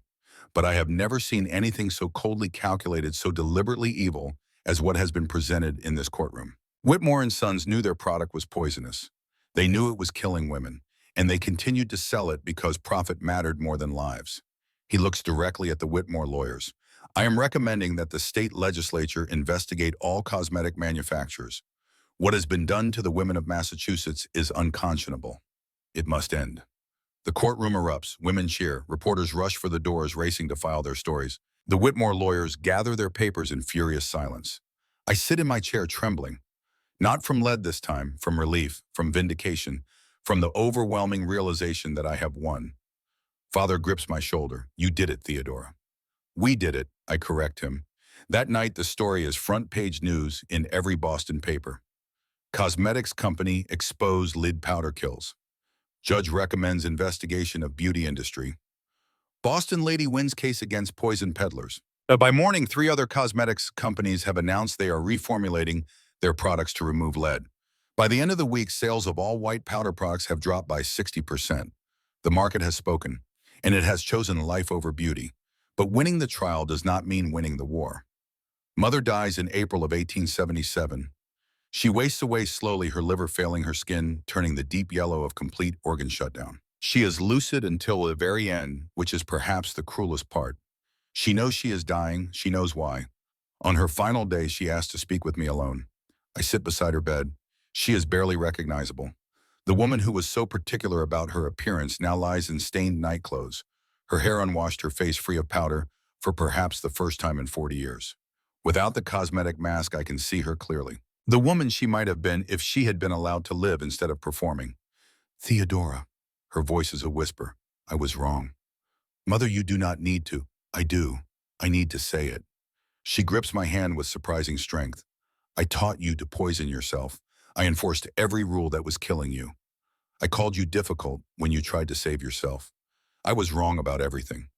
Tears run down my face. You were doing what you thought was right, what you were taught. That is no excuse. I should have questioned. I should have thought. I should have valued your life more than social approval. She coughs, a wet, rattling sound. Promise me something. Anything. Louisa, promise me you will keep her safe, keep her alive. Do not let her die the way I am dying. I promise, Mother. She has stopped using the powder. She washes with soap. She is healing. Mother smiles. It is weak but genuine. Good. That is good. Her eyes drift closed. I wish I had been brave enough to stop, to question, to live. You are brave now, Mother. You are speaking truth now. Too late, she whispers, but not too late for others. You must keep fighting, Theodora. Keep telling the truth, no matter what it costs. Those are her last coherent words. She slips into unconsciousness shortly after. She dies that evening with Father and Louisa and me sitting beside her bed. She is 51 years old. She used lead powder for 38 years. She died from chronic lead poisoning, organ failure, and a lifetime of following rules designed to destroy her. Her death certificate lists cause of death as natural decline. Dr. Blackwood, who signs it, looks at me with tired eyes. The truth would not bring her back, and the legal battle would destroy your father. I understand, but I also add Mother's name to my list, the list of women killed by beauty standards. The list I keep adding to, writing each name, carefully honoring each death, by remembering it, refusing to let their murders be forgotten. Vivian Whitlock, age 51, 38 years of poison. Dead. After Mother's death, something shifts in me. The grief is real, but so is the rage. Mother's deathbed confession, her admission that she was wrong, that she wasted her life, that she helped waste mine, burns in my chest like an ember that will never cool. I increase my work, more pamphlets, more speaking engagements at churches and community halls, more letters to newspapers, more testimony before the Massachusetts State Legislature, which is now investigating the cosmetics industry. Louisa helps. At 17 now, she has grown into a formidable ally. She speaks at women's groups. She demonstrates proper hygiene techniques. She tells her own story of poisoning and recovery with a clarity that moves audiences to tears. Together, we train other women. The Irish Aid Society becomes a hub of hygiene education. Mrs. O'Rourke organizes classes. Marcy teaches servants how to subvert their employers' dangerous practices, how to protect themselves and plant seeds of doubt in the minds of the women they serve. We create a network. Women teaching women, truth spreading through whispered conversations and secretly passed pamphlets, and the undeniable evidence of healthier bodies. The cosmetics industry fights back. They hire doctors to publish papers claiming lead is harmless. They place advertisements declaring that Theodora Whitlock is a hysteric, a madwoman, a danger to feminine virtue. They threaten lawsuits against newspapers that print my articles. But the truth is a stubborn thing, and it has momentum now. By 1878, Massachusetts has passed the Cosmetic Safety Act. It requires all cosmetics manufacturers to list ingredients. It bans lead content above 1%. It establishes penalties for companies that knowingly sell harmful products. It is not everything I wanted. 1% is still too much, but it is progress, real measurable progress. Other states begin to follow. New York in 1879, Pennsylvania in 1880. The movement spreads beyond Boston, beyond Massachusetts, carried by women who read my book and recognized their own symptoms in my words. I received letters from across the country, from California, from Texas, from places I have never been and likely will never see. Women thanking me, women telling me their stories, women staying alive because they learned to question what they had been taught. Each letter goes into the box under my bed. Each one represents a life saved. A woman who will see 30, 40, 50. A woman who will watch her own daughters grow up, who will break the cycle of poisoning. By 1880, I have trained over 500 women in proper hygiene. Louisa has trained 300 more. The Irish Aid Society runs weekly classes that are always full. The change is visible now. In churches, I see more women with natural skin color instead of powder white faces. In markets, I see more women moving freely instead of shuffling in too tight corsets. On the streets, I see women who look healthy instead of refined. The tide is turning slowly, too slowly to save everyone, but turning nonetheless. In December of 1881, I turned 30 years old. Dr. Blackwood told me when I was 24 that I had perhaps 5 years if I stopped poisoning myself. It has been 6 years. I am alive, still trembling, still bearing the scars of 11 years of lead exposure, but alive. The party Louisa organizes for my birthday is small. Father, Louisa, Dr. Blackwood, Mrs. O'Rourke, and the core group from the Irish Aid Society. Marcy, who is now my friend more than my servant, who has been teaching hygiene classes and has saved countless lives with her knowledge. Atticus Hartwell comes as well, the printer who took a chance on my first pamphlet, who has printed everything I have written since despite threats from the cosmetics industry, who has become over the years something more than a colleague. We do not speak of marriage. I am ruined, remember. Unmarriageable. No respectable man would have me. But Atticus is not a respectable man. He is a radical, a printer of subversive materials, a supporter of women's education and workers' rights, and every progressive cause Boston society finds distasteful. We are well matched. That night, after the others have left, he stays to help me clean. We work in comfortable silence, washing dishes with soap and water naturally and putting away chairs. 30 years old, he says finally. How does it feel to be ancient? I laugh. Better than being dead at 25, which is what I expected. You have done remarkable work, Thea. You know that, yes, the lives you have saved, the laws you have changed, the entire industry you have forced to reform. Not me alone, all of us. Every woman who has spoken up, every doctor who has told the truth, every servant who has whispered warnings to her mistress. But you started it. You were the spark. I consider this. Perhaps. Or perhaps I was simply the one who was angry enough and privileged enough to make noise. There were women dying of this for generations before me. They just did not have the position or the resources to fight back, which is why you have been using your position and your resources to amplify their voices. I try my... He takes my hands. They still tremble. They will always tremble. The damage is permanent. Theodora Whitlock, you are the most extraordinary woman I have ever known, and I would very much like to court you properly if you would permit it. I stare at him. Atticus, you understand what that would mean. I am ruined. Associating with me openly would damage your business, your reputation. My business prints radical pamphlets in labor newspapers. My reputation is already damaged among everyone who matters to Boston society. He smiles. And besides, I find I prefer extraordinary women who speak uncomfortable truths to proper ladies who die quietly. Call it a character flaw. I laugh again. It feels good to laugh. I have spent so many years fighting grieving, raging. Laughter feels like a luxury I have not allowed myself. Yes, I say, you may court me properly, though I warn you I am very improper. I am counting on it. We marry in the spring of 1882. It is a small ceremony. Father walks me down the aisle, his face showing more emotion than I have ever seen from him. Louisa stands as my attendant. Doctor. Blackwood gives a speech about how marriage to a reformer is likely to be exhausting and how Atticus should prepare himself for a life of disruption. Atticus says he is looking forward to it. We do not have a wedding breakfast with 200 guests. We do not serve weak tea and make small talk. Instead, we invite the women who have fought alongside me.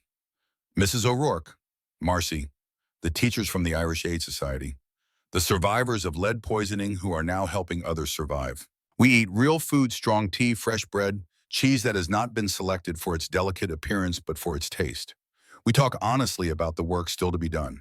We plan our next campaigns. It is the least traditional wedding Boston has ever seen. It is also, I think, one of the most honest. That night in the small apartment, Atticus and I will share above his print shop, I write in my journal. Not as Miss Theodora Whitlock. That woman died when she stopped using powder, when she chose survival over social approval. I write as Mrs. Theodora Hartwell. A woman who has lived to 31 when she was told she would die at 25. A woman who has helped change laws and save lives and force an entire industry to reform. A woman who is still angry, still fighting, still refusing to die quietly. I write late into the night documenting everything that has happened. Updating my list of the dead, it now contains over 300 names. Creating my list of the living, over 2,000 women who have written to me, who have learned to wash with soap, who have stopped poisoning themselves. 2,000 lives against 300 deaths. The mathematics of survival. It is not enough. It will never be enough. Every death on my list represents a woman who should be alive, a mother who should be watching her children grow, a daughter who should be seeing her own future. But it is something, real measurable something, and I am not done. The final entry in my journal, written on my 31st birthday, is addressed to the future.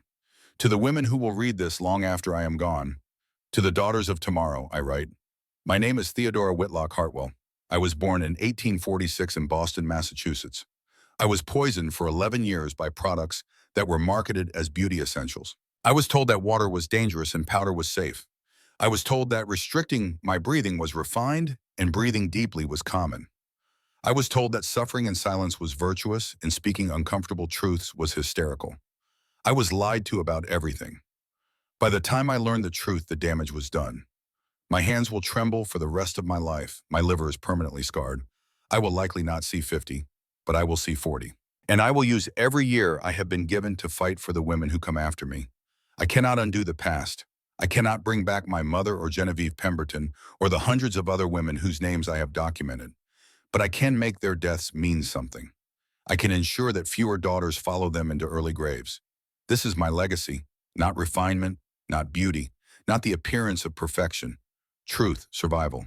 The stubborn insistence that women's lives matter more than women's appearances.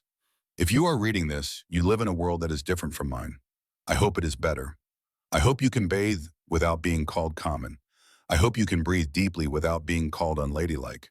I hope you can exist in your body without constantly apologizing for it, hiding it, destroying it to meet someone else's standards. If you are reading this and those hopes have not been realized, then I charge you with a mission.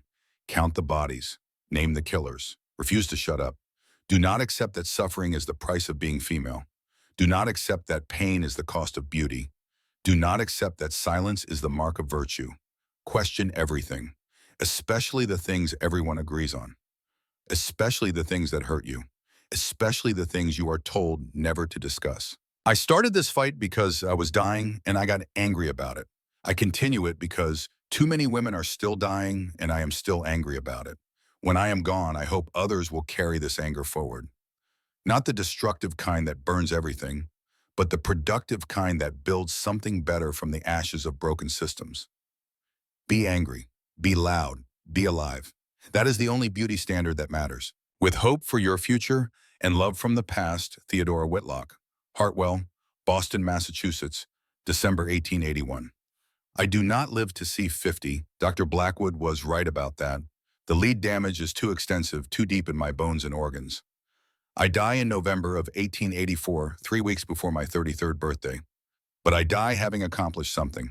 The Cosmetic Safety Act has spread to 42 states. Lead-based powders have been banned in 38. Hygiene education is now taught in public schools across Massachusetts and is spreading to other states. The mortality rate for women ages 18 to 40 has dropped from 34 per thousand in 1870 to 19 per thousand in 1884. That is a 44% reduction. Thousands of lives saved annually. I die knowing that my sister Louisa is healthy, thriving, studying to become one of the first female physicians in America. That she will carry this work forward long after I am gone. I die knowing that my husband Atticus will continue printing the truth-giving voice to those who would otherwise be silenced. I die knowing that Mrs. O'Rourke's Irish Aid Society has expanded to 12 cities, teaching hygiene and saving lives in every one. I die knowing that the box under my bed, now boxes plural, contains over 5,000 letters from women who are alive because they learned to question what they had been taught. 5,000 lives against the 11 years of poison, against the permanent damage, against the early death. Worth it. When they bury me, Louisa insists on one thing. No powder on my face, no cosmetic mask, just my real face scarred and damaged but honest. At the funeral, Dr. Blackwood gives the eulogy. His words are simple. Theodora Whitlock Hartwell refused to die quietly. She refused to accept that her suffering was inevitable. She refused to stay silent while others suffered the same way. She counted bodies. She named killers. She saved lives. That is her legacy. That is how we honor her. By continuing to fight, by refusing to shut up, by staying alive. 5,000 women attend my funeral, not refined ladies in powder and perfume, working women, immigrants, survivors. Women who are alive because I got angry enough to question the lies. They do not weep quietly. They do not suffer in silence. They speak. They share stories. They promise to continue the work.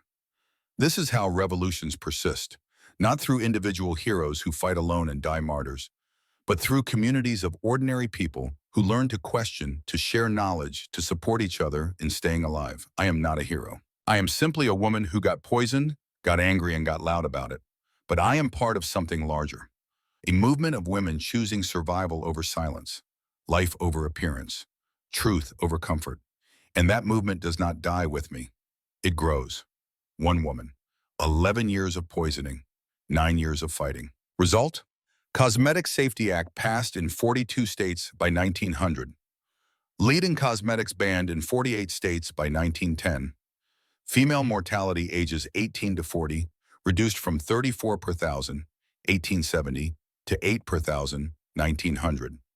Estimated lives saved 1.4 million American women between 1876 and 1900. One woman started this, but 2,000 women carried it forward. 20,000 women taught their daughters differently.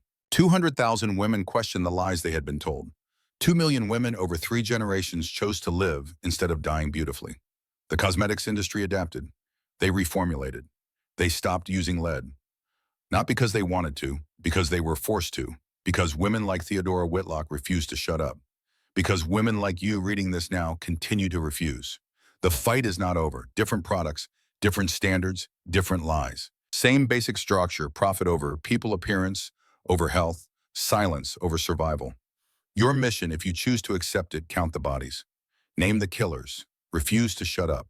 For Theodora, for Vivian, for Genevieve, for all the women whose names fill those boxes, for your daughter, your granddaughter, yourself.